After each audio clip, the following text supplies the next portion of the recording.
টুনি, এই টুনি, কোথায় গেলি? এই তো কবুতর দাদা, আমি রান্না করছি। কি, তুই এখনো রান্না করছিস? কাজে যাবি কখন? আজ তো অনেকটা দেরি হয়ে গেল, মালিক যে আজ অনেক বকবে। কবুতর দাদা, তুমি চিন্তা করো না, আমার রান্না প্রায় শেষ হয়ে এসেছে। তুমি আর একটু অপেক্ষা করো। ঠিক আছে ঠিক আছে, আমি বাহিরে দাঁড়িয়ে আছি, তুই তাড়াতাড়ি আয়। মালিক তো এবার জমিতে ধান চাষ করবে বলেছে, তাই তাড়াতাড়ি গিয়ে জমিটা প্রস্তুত করতে হবে। এরপর টুনি রান্না শেষ করে আর কবুতরের সঙ্গে কাজে যাওয়ার উদ্দেশ্যে রওনা হয়। কবুতর দাদা, জমি তো প্রস্তুত করা শেষ, এখন শুধু জমিতে ধানের বীজগুলো ছিটিয়ে দেওয়ার পালা।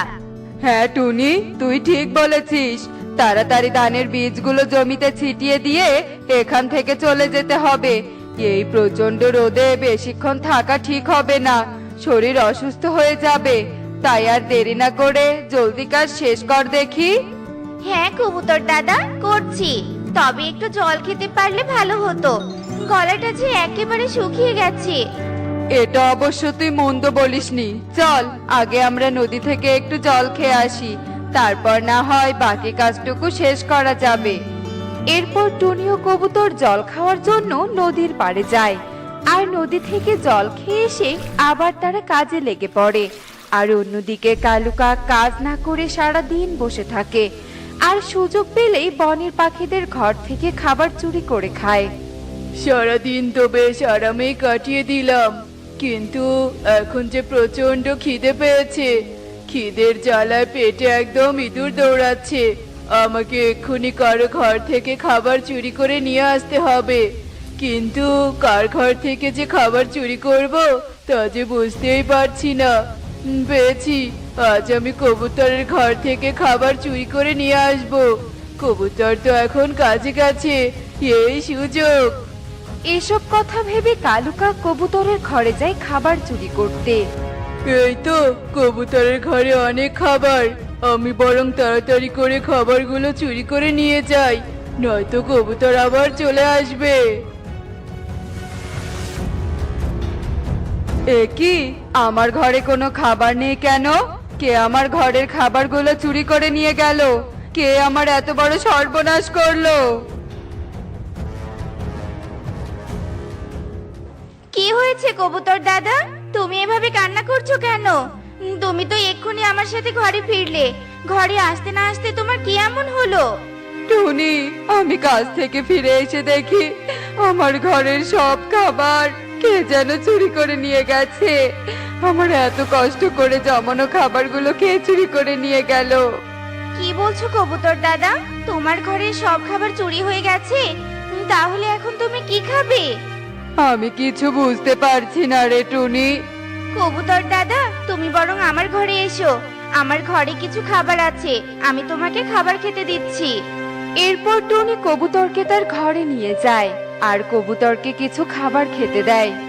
টুনি, তুই সব খাবার আমাকে দিয়ে দিলি, তুই কি খাবি? কবুতর দাদা, আমি খাবার খেয়েছি, এখন আর কিচ্ছু খাবো না, তুমি খেয়ে নাও, আমার কথা তোমাকে চিন্তা করতে হবে না। এরপর কবুতর খাবার খেয়ে নেয়, আর এভাবেই সেই দিন কেটে যায়। আর পরের দিন সকালে টুনি পাশের বনে যায় ফল সংগ্রহ করতে। ফল সংগ্রহ করে টুনি বাড়ি ফিরতে থাকে। তখন টুনি একটা কৃষককে গাছের নিচে বসে থাকতে দেখে। দাদা, তুমি এভাবে গাছের নিচে বসে আছো কেন? আসলে টুনি পাখি, আমি কাজ করতে করতে অনেক ক্লান্ত হয়ে গেছি আর প্রচন্ড খিদেও পেয়েছে, কিন্তু কাজ শেষ না করে আমি বাড়িতে যেতে পারছি না, তাই একটু গাছের নিচে বসে বিশ্রাম নিচ্ছি। ও আচ্ছা, এই ব্যাপার। এই নাও দাদা, আমার ফলের ঝুড়ি থেকে তুমি কয়েকটা ফল খেয়ে নাও, তাহলে তোমার আর ক্লান্ত লাগবে না।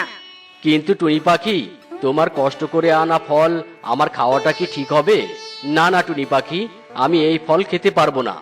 দাদা, তুমি আর না করো না তো, আমি যখন বলছি ফল খেতে তখন তুমি ফল খেয়ে নাও।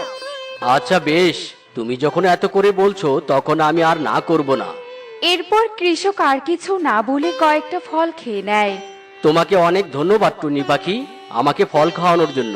এখন আরামে পেয়ারার চারাগুলো জমিতে রোপণ করতে পারবো। দাদা, তুমি তোমার জমিতে পেয়ারা চাষ করবে? কিন্তু আমি তো শুনেছি পেয়ারা চাষে নাকি অনেক খরচ। এসব কথা তোমাকে কে বলেছে টুনি পাখি? পেয়ারা চাষে কোনো খরচ নেই। তুমি যদি ভালোভাবে পেয়ারা চাষ করতে পারো তবে তোমার অনেক লাভ হবে। ও আচ্ছা, তাই বুঝি। তা কিভাবে পেয়ারা চাষ করতে হয় দাদা? আমাকে একটু বলবেন, আমিও পেয়ারা চাষ করব। এ তো অনেক সহজ কাজ।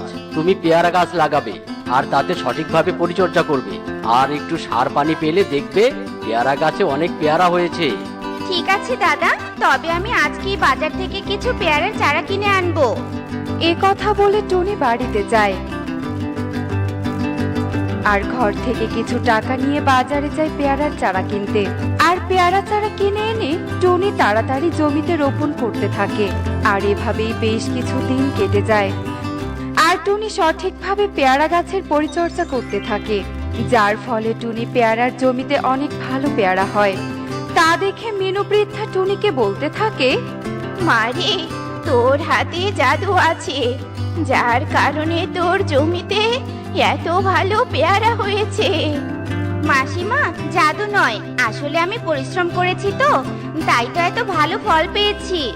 হ্যাঁ রে মা, তুই ঠিক বলেছিস। তোর মতো পরিশ্রমী পাখি আমি আর এ বনে দুটো দেখিনি। টুনি ও মিনু বৃদ্ধার এসব কথা দূর থেকে কালো কাক শুনছিল। কে বলেছে পরিশ্রম করলে ফল পাওয়া যায়? টুনি তো এত পরিশ্রম করলো, কিন্তু টুনি কোনো ফলই পাবে না। যা পাওয়ার তা তো আমি পাবো। এভাবেই রাত হয়ে আসে আর কালু কাক টুনির পেয়ারার জমিতে আসে পেয়ারা চুরি করতে। এই রে, আমি তো আজ রাতে পেয়ারা জমিটা দেখতে আসতে ভুলেই গিয়েছি। যাই, জমি থেকে একবার ঘুরে এসে ঘুমিয়ে পড়ি। হে কি, কালু দাদা, তুমি আমার পেয়ারা জমিতে এত রাতে কি করছো? ইয়ে মানে টুনি, কি ইয়ে মানে করছো? আমি বেশ বুঝতে পেরেছি, তুমি আমার জমিতে এসেছো পেয়ারা চুরি করতে, তাই না? আর চুরি করতে যখন এসেই পড়েছো, তখন তো তোমাকে শাস্তি পেতেই হবে। এ কথা বলে টুনি কালু কাককে গাছের সঙ্গে বেঁধে রাখে আর টুনি বাড়িতে চলে যায়। এভাবে রাত গড়িয়ে ভোর হয়ে আসে আর টুনি বনের পাখিদের নিয়ে কালু কাকের কাছে আসে। শোনো সবাই, আসলে এই কালু দাদা একটা চোর। কাল রাতে আমার জমির পেয়ারা চুরি করতে এসে ধরা পড়েছে। কালু দাদা পরিশ্রম করতে চায় না, অথচ অন্যের অর্থ ধ্বংস করে বেড়ায়। তাই কালু দাদাকে একটা উচিত শিক্ষা দিতে হবে। হ্যাঁ টুনি, তুই ঠিক বলেছিস। কালু দাদা যেহেতু চুরি করেছে, সেহেতু কালু দাদাকে একটা কঠিন শাস্তি দেওয়া উচিত, যাতে কালু দাদা আর কখনো বনের পাখিদের বড় ক্ষতি করতে না পারে। দয়া করে তোমরা আমাকে ক্ষমা করে দাও, আমার ভুল হয়ে গেছে। আমি আর এমন ভুল কখনো করব না। এবারের মতো তোমরা আমাকে ছেড়ে দাও। না, তোমাকে কেউ ক্ষমা করবে না, তোমাকে চুরির শাস্তি পেতেই হবে। এরপর টুনি কালু কাককে পুলিশে দেয় আর এভাবেই কালু কাক তার কর্মের শাস্তি পায়। দেখলে তো বন্ধুরা, অলসতা কিভাবে বিপদ বয়ে আনে। তাই অলসতা করা ঠিক নয়, আমাদের সব সময় পরিশ্রম করতে হবে, কারণ পরিশ্রমই সৌভাগ্যের চাবিকাঠি। এমনই সব মজার মজার শিক্ষণীয় টুনি পাখির গল্প দেখতে আমাদের সাথেই থেকো। আর গল্পগুলো কেমন হচ্ছে তা কমেন্টে জানাতে ভুলো না কিন্তু। Bye bye. ময়ূরাক্ষের জঙ্গলে অনেক পশু পাখির বসবাস ছিল। সেখানে সব পাখিরা মিলেমিশে দলগতভাবে থাকতো, কিন্তু অন্য পাখিদের থেকে টুনির মেয়ে টুকি একদম আলাদা ছিল। সে বনের কোনো পাখির সাথে মিশতো না। এমনই এক দিনের কথা, টুকির বন্ধুরা আসে টুকিকে ডাকতে। টুকি, এই টুকি, তুই কোথায় গেলি? কি রে টুকি, তোর বন্ধুরা তোকে ডাকছে, শুনতে পাচ্ছিস না? নিশ্চয় ওদের সাথে খেলতে ডাকছে। আমার এসে ভালো লাগে না মা, আমি আগে বাড়িতে খেলবো। তুমি কিন্তু একদম ওদের উপরে ডাকবে না, তুমি ওদের বলে দাও আমি ঘরে নেই। তুই এমন কেন বলতো? তোর বয়সী পাখিরা কি সুন্দর মাঠে খেলা করে, একসঙ্গে স্কুলে যায়, আর তুই সব সময় শুধু একা থাকিস। একা থাকাই ভালো মা, পাখিরা খুব খারাপ হয়। তারা নিজেদের স্বার্থের জন্য সব রকম খারাপ কাজ করে। এই একে অন্য নিন্দা করে, মারামারি করে। পাখিরা যদি ভালোই হতো, তবে আমার বাবাকে বিনা অপরাধে কেন মারলো? হ্যাঁ, এটা তোর ভুল ধারণা মা। তোর বাবাকে যারা মেরেছিল তারা ছিল ছিনতাইকারী, তারা ভালো পাখি ছিল না। তুই একজন খারাপ পাখির জন্য সব পাখিকে খারাপ বলতে পারিস না। সে তুমি যাই বলো না কেন মা, বনে সকল পাখি স্বার্থপর, সবাই শুধু নিজেদের নিয়ে ভাবে। তাই আমি একাই থাকতে চাই, আর আমি তাতেই ভালো আছি মা। কে রে, কখন থেকে দেখছি, কোনো তো সারা শব্দ নেই। চল চলো উপরে গিয়ে দেখি। বিনা অনুমতিতে কারো বাড়িতে ঢোকা ঠিক নয়, তুই বরং আরেকবার ওকে ডাকতে। ডাকতে হবে না, আমি এসে গেছি। আসলে টুকি ঘরে নেই, তোরা বরং আর চলে যা। এ কথা শুনে শালু আর পারুল চলে যায়। আর তারা চলে যেতেই টুনি বলে, হে সৃষ্টিকর্তা, আমার মেয়েটাকে তুমি ভালো করে দাও। ও যে সমাজের নিয়ম নীতি কিছুই বুঝতে চায় না। যদি ও এভাবে একা একা চলাফেরা করে, তবে তো ও বিপদে পড়ে যাবে। তুমি ওকে রক্ষা করো সৃষ্টিকর্তা, তুমি ওকে রক্ষা করো। এভাবেই একা নিঃসঙ্গতায় টুকির দিন কাটছিল। বৈশাখ মাস পড়ার কারণে বনে প্রায় বৃষ্টি হতো। এমনই এক বৃষ্টির দিনের কথা। বাচ্চারা সবাই বৃষ্টিতে ভিজছিল। আর দূরে দাঁড়িয়ে ছাতা হাতে তা টুকি দেখছিল। টুকি, ছাতা রেখে এখানে আয়, আমরা তো সবাই বৃষ্টিতে ভিজছি। আয় আয়, অনেক মজা হবে। টুকি কোনো কথা না বলে বাড়ি চলে যায়। আর অন্য বাচ্চারা বৃষ্টিতে ভিজতে থাকে। বৃষ্টিতে ভেজার কারণে কনকের ভীষণ জ্বর এসে যায়। কালু, ছেলের তো ভীষণ জ্বর হয়েছে, এক্ষুনি ওকে ডাক্তার পরীর কাছে নিয়ে যেতে হবে। তুমি ঠিক বলেছো, দাঁড়াও, তোতাকে ফোন করছি, ও অটো নিয়ে আসুক। এরপর তোতা অটো নিয়ে এলে কাকলি আর কালু কনককে নিয়ে অটোতে উঠে পড়ে। এই বনের দক্ষিণে রয়েছে এক নীল নদী। ওই নদীর ঠিক মাঝখানে রয়েছে জুতার গাছ। পরিমাতার আশীর্বাদে ওই জুতার গাছে এক ডাক্তার পরী বাস করে।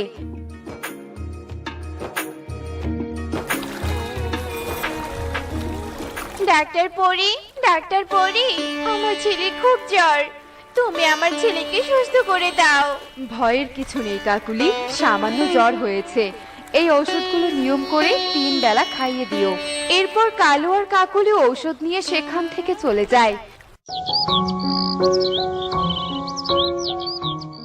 একদিন টুনি যখন আনমনে জমিতে চাষ করছিল, তখন সেখানে সুখী আসে। আরে টুনি, কি করছিস কি? লাঙল তো পায়ে লেগে যাবে। কি এত ভাবছিস শুনি? তুই কি কথা ভাবছিস সুখী? দিন দিন মেয়েটা আমার কেমন জানি হয়ে যাচ্ছে। সব সময় একা থাকে, কারো সাথে মিশতে চায় না। ও বলে সব পাখি নাকি স্বার্থপর আর ওর ক্ষতি করে দিবে। আমার মনে হয় টুকি শারীরিক কোনো সমস্যা না থাকলেও ওর মানসিক সমস্যা রয়েছে। তুই একবার টুকিকে নিয়ে ডাক্তার পরীর কাছে যা। হ্যাঁ রে, তুই ঠিক বলেছিস। হ্যাঁ, আমি কালকেই টুকিকে নিয়ে ডাক্তার পরীর কাছে যাব। পরের দিন হতেই টুনি টুকিকে নিয়ে ডাক্তার পরীর কাছে যায়। আর টুনি ডাক্তার পরীকে সব কথা খুলে বলে। টুকি, মা যা বলেছে তাই কি সত্যি? তুমি কি তোমার আত্মীয় স্বজন বন্ধু বান্ধবদের সাথে মিশতে চাও না? না, চাই না। বনের পাখিরা কেউ ভালো না, সবাই শুধু তাদের নিজেদের প্রয়োজনে মারামারি করে, ঝগড়াঝাটি করে, প্রতারণা করে, একে অন্যকে ঠকায়, এমনকি নিজেদের স্বার্থের জন্য অন্যকে মেরে পর্যন্ত ফেলে। এসব পাখিদের জন্যই আজ আমার বাবা আমার কাছে নেই। তাই আমি একা থাকতে চাই। বনে কেউ আমার আপন নয়, সবাই স্বার্থপর, সবাই। টুনি, আমি টুকির ব্যাপারটা বুঝতে পেরেছি। তুমি টুকিকে আমার কাছে রেখে যাও, আমি ঠিক সময়ে তোমার কাছে পাঠিয়ে দিব। এরপর টুনি টুকিকে পরীর কাছে রেখে নিজের বাড়িতে চলে যায়। টুকি, চলো, আমি তোমাকে এক জায়গায় নিয়ে যাব। সেখানে তোমাকে কেউ বিরক্ত করবে না, তুমি আরামে একাকিত্বে দিন কাটাতে পারবে। এরপর পরী টুকিকে এক বনে নিয়ে যায়। ওই বনে কোনো পশু পাখি ছিল না। ওই বনে পরী টুকির জন্য এক বিশাল ঘর তৈরি করে দেয় আর খাবারেরও ব্যবস্থা করে দেয়। এখন থেকে তুমি এখানেই থাকবে, এখানে খাওয়া দাওয়ার কোনো কষ্ট হবে না। তুমি আরামে একা হেসে খেলে দিন কাটাতে পারবে। তবে তো ভালোই হবে, আমাকে আর কেউ বিরক্ত করবে না। এরপর পরে টুকিকে সেই বনে একা রেখে চলে যায়। বাইরে কি অন্ধকার, আমার তো খুব ভয় লাগছে, খুব খিদেও পেয়েছে। মা দেখলে আমাকে গল্প বলে খাইয়ে দিত।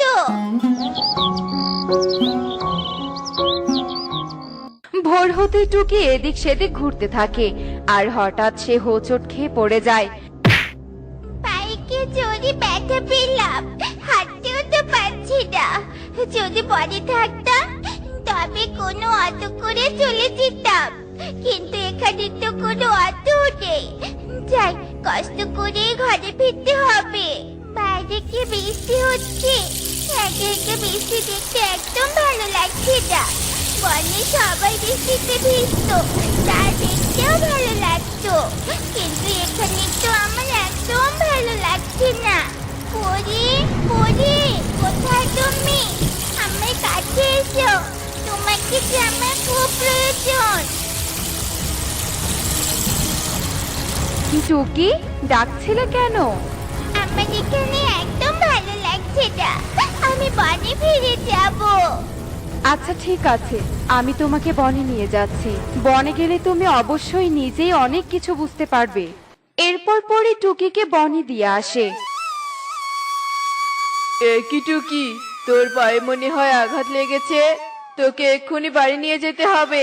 দাঁড়া, আমি তোকে অটোতে বসিয়ে দিচ্ছি। টুনি, আয় টুনি, ঘর থেকে বেরিয়ে আয়, আমি টুকিকে নিয়ে এসেছি।